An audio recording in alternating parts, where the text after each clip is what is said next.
Human rights کی violation ہو رہی ہے. اور الو کے پٹھو میں نے کہا تھا یہ کتے کی وہ دم ہے جو کبھی ساری زندگی قیامت تک سیدھا نہیں ہونے لگی. کشمیر میں مرتے تو ان کو نظر نہیں آتے بغیر تم کو, فلسطین میں مرتے تو نظر نہیں آتے.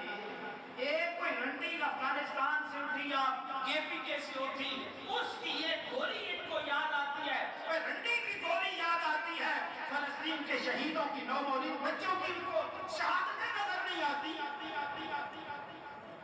یہ کتے کی وہ دم ہے, میں کہوں گا یہ خنزیر کی وہ دم ہے جو کبھی سیدھی نہیں ہو سکتی, جن سے تم بھکاری بھیک مانگتے ہو.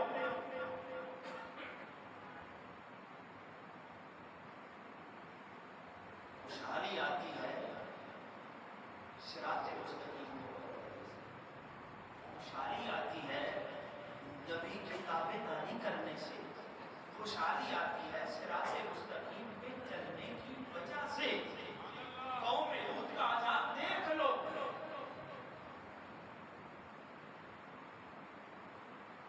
آج موبائل مسجد کے اندر بھی استعمال ہو رہا ہے, مسجد کے باہر بھی استعمال ہو رہا ہے.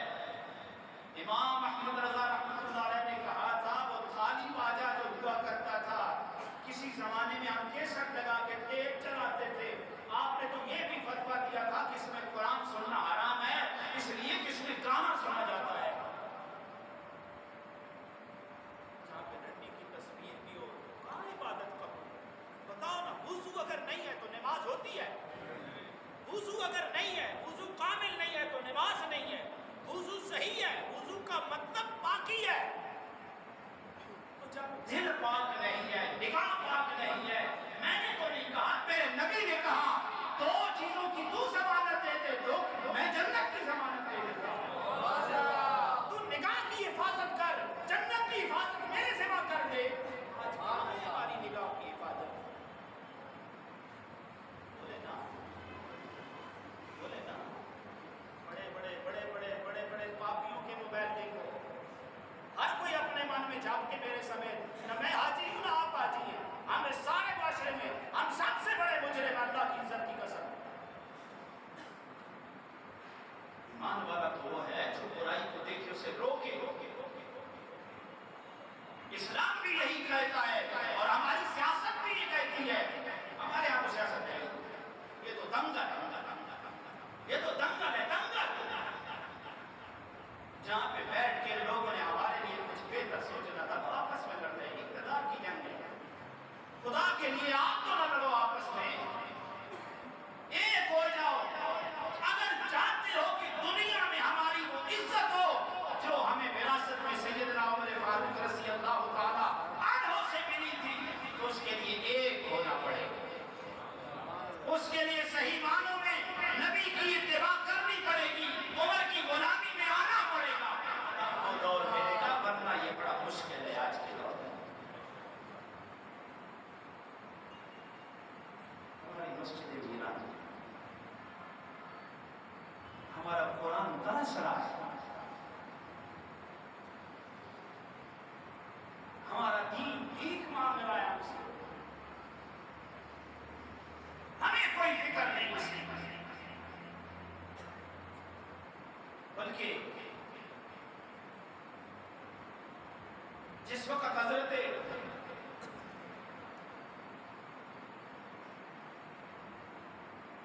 ہود علیہ السلام قوم عاد میں آئے نا, آپ نے کہا اللہ کو مان, اس شرک کو چھوڑ دو.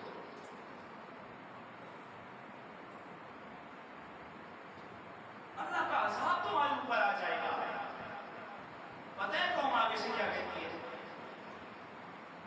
وہ چل بھائی کام کر, تو کس عذاب کی بات کرتا ہے, وہ کل آنے آج ہی آ جائے,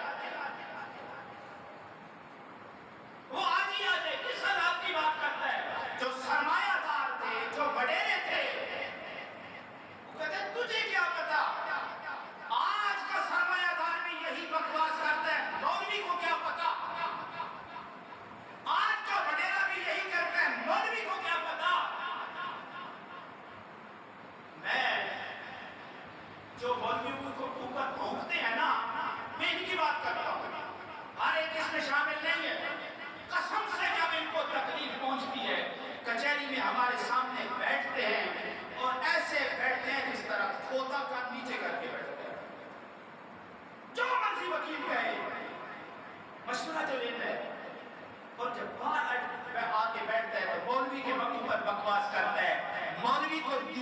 نہیں کیا پتا تو خبیثہ اتنا تو حیا کر، وکیل بندے کی لکھی ہوئی کتاب پڑھ کے وکالت کرتا ہے، اس کے مشورے کو صحیح مانتا ہے، اور مولوی رب کے بھیجے ہوئے قرآن کو جو محمد عربی پہ نازل ہوا ہے بھیجنے والے جیسا کوئی دوسرا نہیں ہے، لانے والے جیسا کوئی دوسرا نہیں ہے، جس کے اوپر لایا جا رہا ہے اس جیسا بھی کوئی دوسرا نہیں ہے۔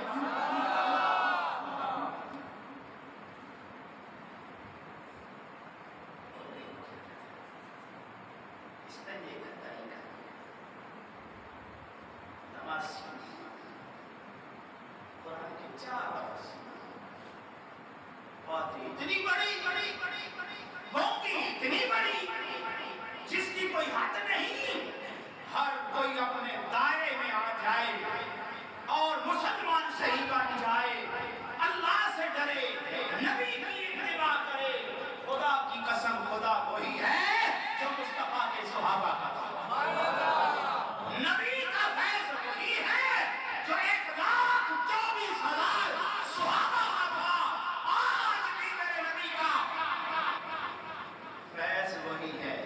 بات یہ ہے کہ یہ جو جھولی تھی جس رب کے ہاں ہم نے پھیلانی تھی، اس کو چھوڑ کے ہم نے غیروں کے سامنے پھیلانی تھی۔ بتاؤ نا، خانقاہ میں بیٹھا ہوا کہ مریدوں کی جیبوں پہ نظر نہیں رکھتا، وہ لوگ مسجد میں بیٹھا ہوا ملا ہے، یہ رمضان کے مہینے میں جب لوگ دوڑ دوڑ کے مسجد میں آتے ہیں، خدا دعائیں قبول کر لے، خدا عبادتیں قبول کر لے، خدا راضی ہو جائے، خدا رزق کے خزانے عطا کر دے، یہ ملا لوگوں کی جیبوں پہ تاڑ چور بلے کی طرح نہیں رکھتا۔ اور بولو تو صحیح، میں اپنی بات کر رہا ہوں، آپ کی نہیں کر رہا۔ میرا رب کیا کہہ رہا ہے؟ وَمَنْ أَعْرَضَ عَنْ ذِكْرِي فَإِنَّ لَهُ مَعِيشَةً ضَنْكًا۔ جب تو میرے ذکر سے روگردانی کرے گا، جب تو میرے قرآن سے دور ہو جائے گا، اس کو تنگ کر دوں گا۔ وَمَنْ أَعْرَضَ عَنْ ذِكْرِي فَإِنَّ لَهُ مَعِيشَةً ضَنْكًا۔ جب تو ذکر سے روگردانی کرے گا تو اپنے ایمان سے بتاؤ میرے رب کے قرآن سے بڑھ کر کون سا عظیم ذکر ہے؟ اور بولو تو صحیح، قرآن سے بڑی کوئی کتاب ہے؟ اور بولو تو صحیح، قرآن سے بڑا کوئی کلام ہے؟ قرآن کی مثال ہی کوئی نہیں، قرآن جیسی کوئی کتاب نہیں۔ علم کا خزانہ، حکمتوں کا خزانہ، فصاحت و بلاغت کا خزانہ ہے تو میرے نبی پہ نازل ہونے والا قرآن ہے۔ آج ہم نے قرآن پوچھا، آج ہم قرآن سے اس کا نتیجہ گھروں کے اندر ہوگا، اس کا نتیجہ بہنوں کو، بیٹیوں کو وراثت سے دور کیا جا رہا ہے، بچوں کی خاطر بھائی وراثت پہ لڑتا ہے، پیسے پہ لڑتا ہے، پیسے کی عزت ہے، اللہ کے نبی کے فرمان کی عزت اور مقام دل میں سارے اس میں شامل نہیں ہوتے۔ جو آئے ہو نا مسجد میں، کچھ نہ کچھ ایمان ہے تو آئے ہو، انسان کمزور ہے، اللہ کہتا ہے خلق الانسان ضعیفا، انسان کو کمزور پیدا کیا ہے۔ انبیاء اس لیے آتے تھے کہ وہ جو ڈائریکشن غلط ہو چکی ہے اس کو سیدھا کرنا ہو۔ جو انسان پہلے بات نہیں سن سکا، جس کے اوپر شیطان حاوی ہو گیا اور دین سے دور ہو گیا، جب دین کی بات دماغ میں پہنچ گئی، اب وہ اس پہ سوچے، اب اس پہ سوچے۔ یہ مولوی کے جو بیانات ہوتے ہیں نا، یہ امداد کے لیے، داد کے لیے، عزت کے لیے نہیں ہوتے، قوم کی اصلاح کے لیے ہوتے ہیں۔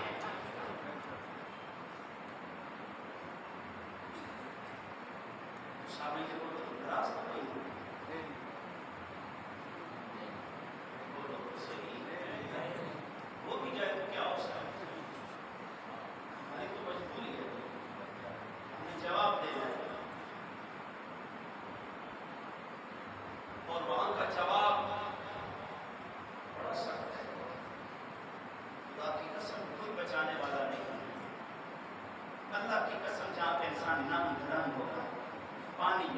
چڑھا ہو وَأُمِّهِ وَأَبِيهِ وَصَاحِبَتِهِ وَبَنِيهِ، ماں بھی جواب دے دے، بھائی بھی جواب دے دے، بہن بھی جواب دے دے، اور ماں جو 7 باری قربان ہوتی ہے،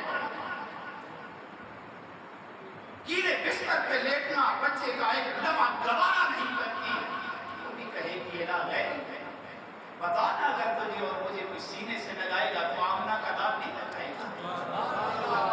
آج اگر ہم ان کی بات کو رد کرتے ہیں تو کل قیامت رب کو جواب کیا دیں گے؟ بولے دوسرے اپنے نبی کی باتوں کی قدر کرو، اپنے نبی کی باتوں کا حیا کرو، خدا کی قسم آج بھی گھر میں سکون آ سکتا ہے اگر بندہ صراط مستقیم پہ کسی کا حق نہ کھائے گا، کل بھی سکون ہے۔ گناہ کر کے بندہ کہے گا کہ میں سکون میں رہوں گا، کسی کا حق کھا کے بندہ کہے گا کہ میں سکون میں رہوں گا، کسی کے حق پہ کسی کی زندگی کو تنگ کر کے، کسی کو مشکل میں ڈال کے، کسی سے رشوت لے کے، سود کو عام کر کے کہیں گے کہ ہم سکون میں رہیں گے، it is impossible، یہ ناممکن ہے، یہ ناممکن ہے، بالکل ایسی ہے جیسے اب سورج چمک رہا ہے اور روشنی دے رہا ہے، کوئی کہے کہ اب سورج نہیں چمک رہا تو اس کے نہ کہنے سے یہ اس کی چمک ختم نہیں ہوتی۔ تو جس طرح سورج چمک رہا ہے اسی طرح میرے نبی کا فرمان بھی چمک رہا ہے، اس میں کوئی دو رائے نہیں ہے۔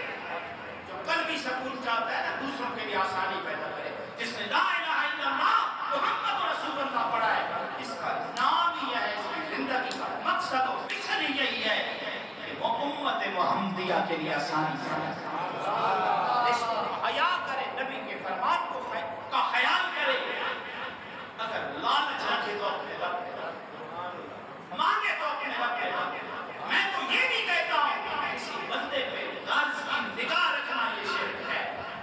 مانگ اس سے جس نے سب کچھ تیرے لیے بنایا ہے، ہو جا اس کے لیے، پھر دیکھ خدا تیرے ساتھ کرتا کیا ہے۔ مرد کو اللہ نے طاقتور بنایا ہے، مرد کو اللہ نے طلاق کا حق دیا ہے کہ اس کا ہوش و حواس ہر وقت قائم و قائم رہتا ہے۔ اللہ سے دعا اللہ میں فہم عطا فرمائے۔ جزاک اللہ خیر۔